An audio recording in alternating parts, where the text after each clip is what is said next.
Kuthiwa abaningi ngalesikhathi uPhakamani Sibiya eveza owesifazane owamshisa nge-acid. Sawubona kuphi nakuphi lapho ngikhona lo mbuzo njengamanje. Ukubingelela yena Mathinda Cebisi intombi zomnqama lamehla abanye baqomela imali towards. Ngena kwethu ngabuza ukulakho lokuqala ulancathonze ukulongela press subscribe button share pin comment khona konke uma subscribe ayikumala kuhamba so senze ukuthi ube wena oqala uthola notification masifakele video hamba phambili. Engenza kwethu uYatrender lapha eyaziwa ngoPhakamani yakasibiya ekuyona eyashiswa umuntu wesifazane nge-acid. Ichaze yachaza yaphumela ngale yasekedwa isumveza umuntu wesifazane kuyena wayishisa nge-acid kuvezile nokuthi babe bamsene kwezothando ngaleso sikhathi kodwa ke isizathu sokuthi igcine emshisa nge-acid akasazi futhi akanalo iqiniso lokuthi kwakwenze njani ukuze ke ashiseke nge-acid kodwa ke abantu abaningi basale sebezolana naye uPhakamani lapha umfaka Sibiya ngoba ke uvezile nokuthi cha esiswini akusahlali lutho umuntu ophila ngesigobho ngakho konke nje lokho okwenzakale empilweni yakho uyafisa ukuthi ngabe ke kudlulela phambili kodwa ke aqhubeke ngezinye izinto njengoba ke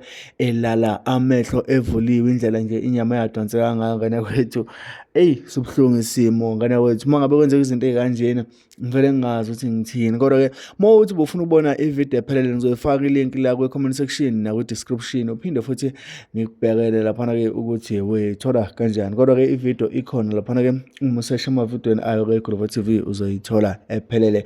uPhakamani Sibiya echaza mayelana nowamehlela.